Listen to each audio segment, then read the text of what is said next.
numbers Tracy. Now I know you've seen signs today, but okay, not many, and that's what I expected. However, in my time, I was known by everyone in Placerville, and I knew everyone who lived here.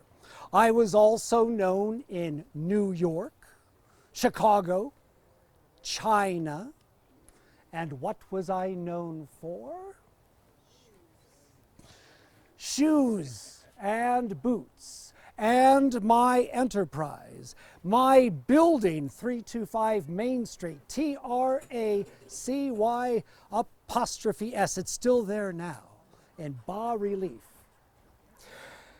However, even though I had a home, lovely home on Union Street, very prestigious, and I had two sons who married into families who were very well known in the community, and that in my day said something. I had a humble beginning. I came to Mud Springs in 1859 with nothing, absolutely nothing. Have I piqued your interest? Oh, yes. Okay, shall I continue? Yes. All right. Well, I came from Ohio at the age of 23, and in Mud Springs, it has a new name now, El Dorado. Yes, it's still there, I presume. I stumbled into a man who needed an assistant and came upon a trade that really used my natural talents. I became a shoemaker. Now, in that time, there was a term cobbler. A cobbler was a person who cobbled things together with very little skill, could repair shoes, but not raise them up from singular materials to adorn your feet. I was a shoemaker who, in that first year, cobbled many pairs of shoes. They were awful, but I learned from each pair I made, and within a year and a half, believe it or not, I had enough skill to go to Placerville to open up my own store. Now, Placerville was just recovering from a tragedy in 1856. Who can tell us what that was? Fire. How many? 3 fires in 1 year devastated the town, and Placerville was just picking itself up when I arrived. I met a man named J.W. Dench, who was a saddle and harness maker. He and I pooled our resources and bought our materials, mostly leather, at bulk prices. We also set up a storefront right across the street from the Carey House Hotel. That's still standing, correct? Yes. Well, it was just rebuilt in my time. Now, people from all over the country would come to the Carey House, and some of them would come across the street and want a new pair of handmade shoes. Every shoe required the making of a last. A last. Do you know what that is? Well, you've come to the right place. I'll tell you. A last was a hardwood block carved by me to match your foot as a replica. Long toes, wide, narrow, high arch, low, all incorporated into the last. Then we would make the shoe over and around that last so your Tracy shoe fit you like no other. On this last, I would write your name and address. I had lasts from just about every citizen in Placerville, as well as people from Chicago or New Orleans.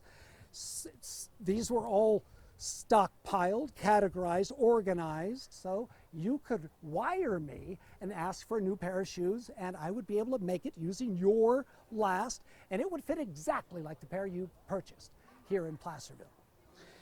Now, there was one particular last that lasted in my heart. A Scottish gentleman came in one day with his grown daughter, Maggie, and she needed a new pair of shoes. So I measured carefully her feet. I was so glad she had 2. And I found her rather vivacious and charming. And while measuring her feet, I had yearnings for hearth and home.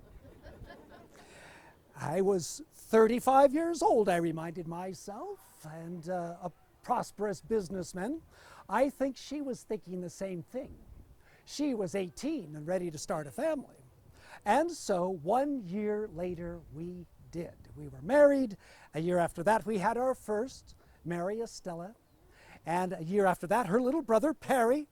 And 2 years after that, in the year of the centennial, Henry Jr., Henry H. We were a happy family with lots of noise, 3 children under 4 years of age, you can imagine.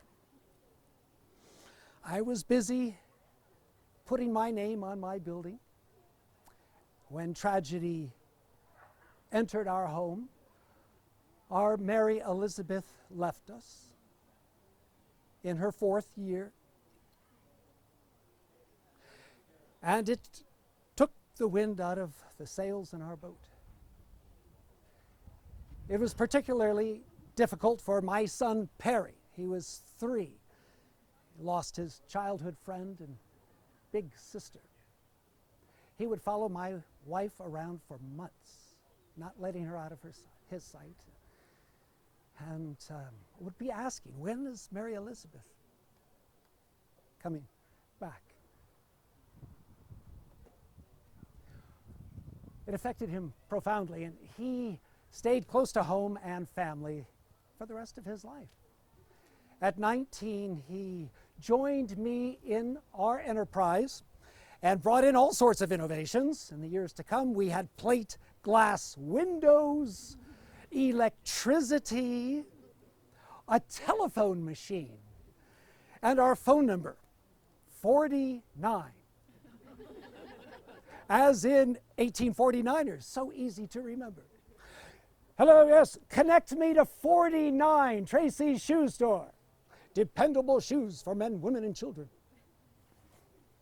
Now, Henry, much different. He was more outgoing, academic. He went to the San Jose Normal School to become a teacher. Hobnobbed after graduation with all the intellectual elite. However, he did have a family streak in him, because when Margaret wired him that my health was not 100%, he came home in a summer and stayed with Perry and myself to run the business. He insisted I go to San Francisco for medical treatment, but I was building that home on Union Street, and I wanted to finish it. I was in some pain, but I soldiered on, and in November I was able to finish the home, a proper home for a proper family. And then I went to San Francisco. I never returned. I left this world in a hired room at the Windsor Hotel. Perry and Margaret were with me, and I'm so glad he was there to help Margaret return home. Well, there's my life. Do you have any interest in hearing of my legacy? Yes? Yes? I'll continue. The boys kept the store running for 48 more years. Henry stayed. They took good care of my Margaret. She lived in the Union Street house until she was 82 years old. Now, the boys were not shoemakers. They were shoe salesmen. Factory-made shoes. And they needed storage for all these boxes of shoes they had, so they disposed of all of my lasts. Oh, the history. How many of you would love to have had or seen your granddaddy's or grandmama's wooden replica with their, compare it to your own or your children's, with their name and address on it? No sense of history. But they were excellent businessmen, and they carried the business on through the Spanish influenza, the Great Depression, 2 world wars. World wars. Imagine. After the Second World War, my sons both passed away within 15 months of each other. They were in their 70s. Each of them had married. Perry married Stella Rolston from the Comstock silver mine family. And Henry, later in life, married Bertha Crawford. Ever hear of the Crawford Ditch? Brought water to San Francisco. Very important. Yes, well, those two ladies had their own means and did not need a shoe shop. So they sold the business and the building and the store to a Morris family. They kept it running until 1957. 1957. Remember, I came to Mud Springs in 1859. My enterprise continued for almost 100 years. That's something. But what else was there? No grandchildren, no store. The house on Union Street is now known as Highway 50. Took out all the homes in the 1950s. Quite a fiasco, I understand. So that leaves as my legacy 6 letters. Tracy''S.